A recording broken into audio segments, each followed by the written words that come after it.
several of the banking institutions of this community are represented here today. If you could approach some of the issues with the financial reform and how affecting the smaller banks, the bigger banks, and so forth, I think there might be people interested in that issue. Happy to do that, TJ. The banking bill, that was another very contentious issue that we had because, as you know, everybody has been very disturbed about the Wall Street bailout. I voted against the Wall Street bailout.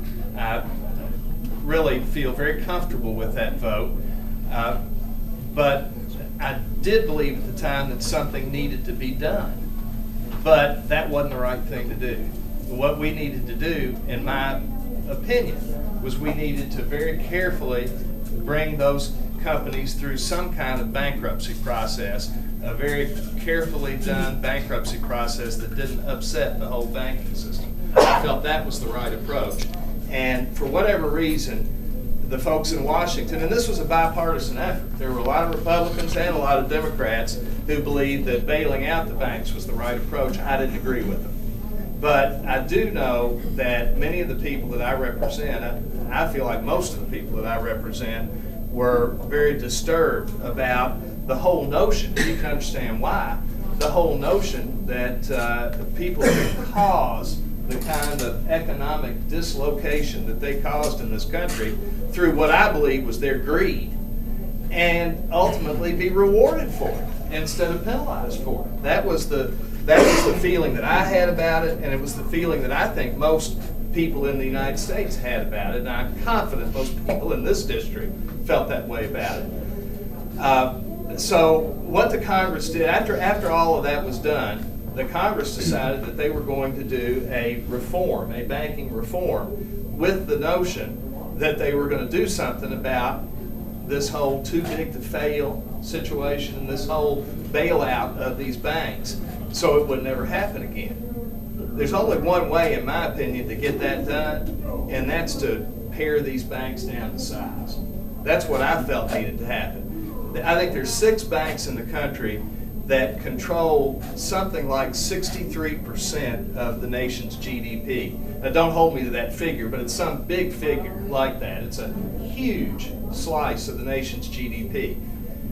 No institution in this country ought to be that powerful, in my opinion. No banking institution, no institution, period, ought to be that powerful. And I believe very strongly that they needed a strong bill that would pare these banks down to size, spread it out a little bit more, so if 1 or 2 or 3 of them failed, it wouldn't destroy the economy.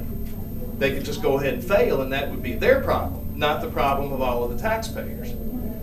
This bill that was introduced into Congress didn't do that. And I'm very, in my opinion, it didn't do that. Well, I know it didn't pare the banks down to size, but I also think it didn't put the reforms in place that were necessary to see that nothing like that happened in the future. I was personally very disappointed in the bill, and I voted against it.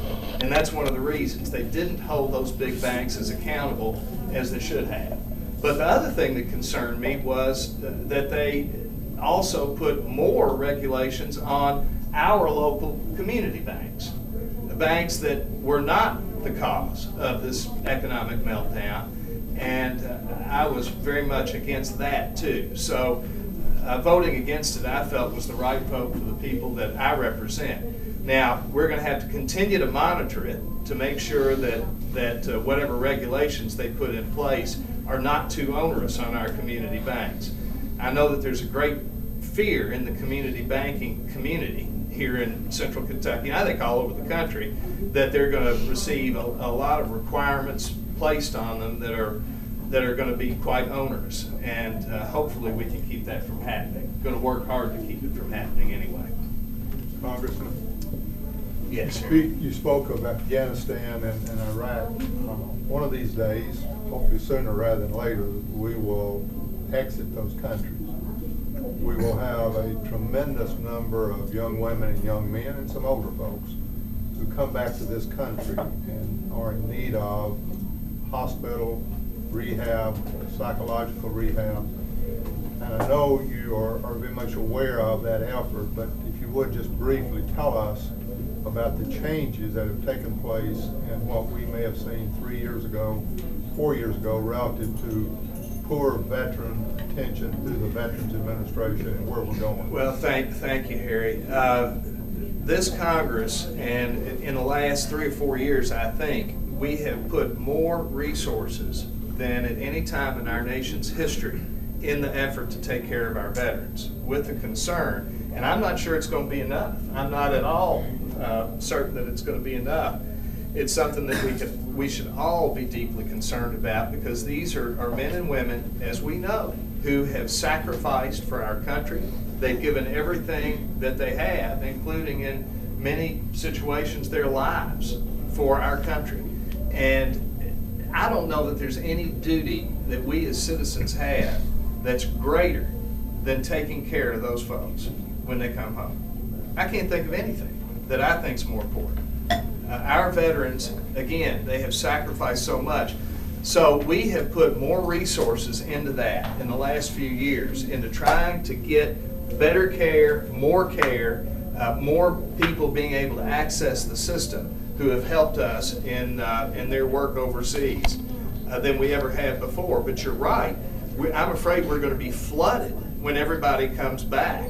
And I think our work's just begun on that score. I think we're going to have to really make sure that our veterans have plenty of good health care and that they're taken care of. In my mind, they will always be at the top of the list, and they should be at the top of the list.